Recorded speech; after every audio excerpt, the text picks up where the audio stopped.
My school seems normal, ordinary classrooms, dedicated teachers, and school lunches that swing between perfection and disaster. The kind of place you'd never expect to become a stage for something dark. It's been around for decades, a cornerstone of the community. But that's what unsettles me. How could something so established, so ordinary, mask such a chilling secret? I'm an average student. People know me, but I'm easy to forget. I blend in, part of the scenery. My small circle of close friends has always been enough for me. Ever since I started high school last year, though, one person stood out, the head custodian. We called him Mr. K, and for his sake, that's what I'll call him here. Mr. K was more than just a janitor. He cared about the school in a way that was almost obsessive. He was always around, offering a friendly wave or stopping by our table at lunch to chat, before tackling the endless task of cleaning the floors. Even after school, during sports practices, we'd see him sweeping the halls or fixing something that no one else would bother with. He seemed tireless. But a few months ago, something changed. Mr. K told us he was switching to night shifts, staying late over the weekends to deep clean every room and hallway. He had a wife and a kid, so we worried about him spending so much time away from them. We even joked about how creepy the school must be after dark. But he just smiled and reassured us that he wouldn't be alone. Custodians from a nearby elementary school were coming to help him. When we asked why he was taking on this grueling schedule, his answer was vague. The last guys on night shift wanted a change. That was all he'd say. That Friday, as the rest of us settled into our weekend routines, Mr. K's long night began. 5 hours he'd estimated, no big deal. But come Monday, something was off. He wasn't at his usual spot by the cafeteria, greeting students. We figured he was just taking a well-deserved day off. But then a week passed. No sign of him.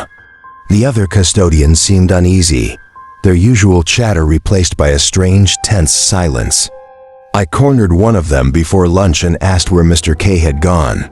His response was curt. He moved districts. Something about his tone didn't sit right with me. When I pressed him further, he just muttered about how Mr. K had done his work that weekend, then left. My friends and I weren't satisfied. We went to the school secretary, hoping for a clearer answer. She stonewalled us, her expression unreadable. Even when Morgan, one of my closest friends, asked the vice principal, someone she was on good terms with, all we got was the same scripted reply. He transferred. A new head custodian arrived the following week. Gary. He was polite but distant. When we asked if he knew Mr. K, his response sent a chill down my spine. I've heard stories. What kind of stories? We demanded. Gary hesitated, his eyes darting around as if the walls had ears. Some incident. It's not my place to say. Then, as if to diffuse our curiosity, he promised to explain later. That Friday, practice was canceled due to a sudden storm. The school, usually buzzing with activity, was eerily quiet. We knew this was our chance to uncover the truth. And we were determined to find out what really happened to Mr. K. Gary sat us down in his dimly lit office, the hum of the old fluorescent bulb above us adding to the unease. His expression was grim, his voice low as he began to speak. Here's what I've heard, he started, his words deliberate. That night, Mr. K was sent to the math wing to check out a door that had somehow opened on its own. Naturally, they thought someone might have broken in. 5 minutes later, Mr. K radioed back, said the door was shut, no sign of entry. But here's the thing, it had definitely been open. No one could explain it. I leaned in, the tension in the room thick. So, did someone break in? I asked, my voice barely above a whisper. Gary shook his head slowly. Not that they could find. But around 2 a.m., there was another sound, this time from the social studies wing. One of the other custodians went to check it out. He came back pale as a ghost, saying one of the lockers was wide open, slamming shut over and over again. But when they looked inside, nothing. Just an empty locker, banging away like it had a mind of its own. He paused, letting that sink in. Sean, another friend, broke the silence. I thought it was only supposed to take 5 hours. What was going on? Gary gave a humorless chuckle. It should have been quick, yeah. But sometimes on those late shifts, they'd slack a bit, have a beer, play some music. This night, though, things got weird. And then it happened. The incident. The room seemed to grow colder. Gary leaned closer, his voice dropping even lower. John, one of the other custodians, saw the dim hallway lights in the math wing flicker off. He went to turn them back on, but as soon as he did, the entire wing's lights flashed wildly, then died. Seconds later, the entire school went dark. It took them nearly 30 minutes to get power back. But by the time they did, Mr. K was gone. We sat in stunned silence. Gone? Morgan whispered. Vanished, Gary confirmed. They searched every inch of the school until amazingly thing they found was his gear, his mop and bucket, left behind in one of the English hallway bathrooms. No sign of him, nothing. How was that even possible? I asked, my voice cracking. Why would they keep something like that from us? Gary shrugged. They say he walked out, had some kind of breakdown, but no one really knows. What I do know is this. In this school, you're never truly alone. A shiver raced down my spine, and we left soon after.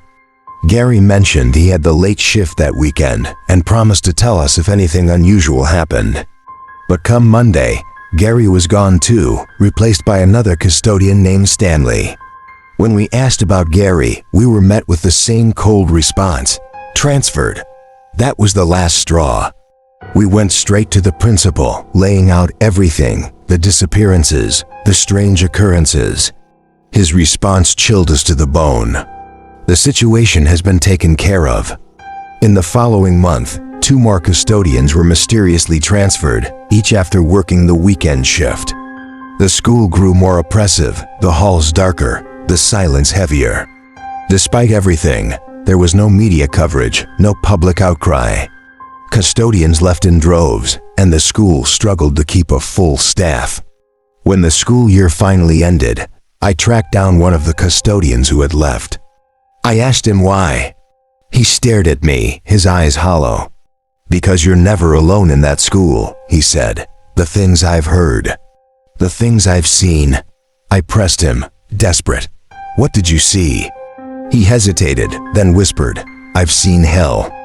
He ended the interview abruptly, saying he was moving not to a new town or county, but to an entirely different state. I wish the story ended there. God, I wish it did. But it doesn't. It was 2 weeks into summer when Morgan first floated the idea, spend a night at the school.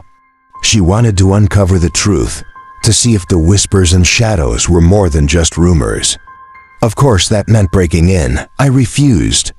Something about it felt wrong, like stepping into a place we weren't meant to be. But Morgan and Sean were determined. They went without me. I tried to sleep that night, uneasy but thankful I wasn't part of their reckless plan. At 11, my phone rang, the sound cutting sharply through the quiet. I was sure I'd silenced it. Groggy and annoyed, I glanced at the screen. Sean. Too tired to care, I declined the call. But as soon as I did, my phone lit up again, this time with a flood of messages. Jake, we got in. Oh my God, it's so creepy. And then the last message, we need help. Panic set in. I called him back immediately. He answered, but what came through wasn't Sean's voice. It was a scream, high-pitched, unrelenting, a sound that could only come from someone in pure, unfiltered terror. The scream lasted nearly 30 seconds, piercing, echoing, before it was cut off by silence. Sean, I whispered, my voice shaking. Tears blurred my vision as I waited. Finally, I heard him speak, his voice hollow and broken. We found Mr. K. The line went dead. I called back again and again, but Sean never answered. My hands trembling, I called the police. They questioned me, took down every detail. 3 days later, they found the bodies. The first was Gary. He was wedged into the ceiling, his eyes gouged out. Cause of death, suffocation. Then they found Sean, his body mutilated, his limbs missing. Blood loss, they said.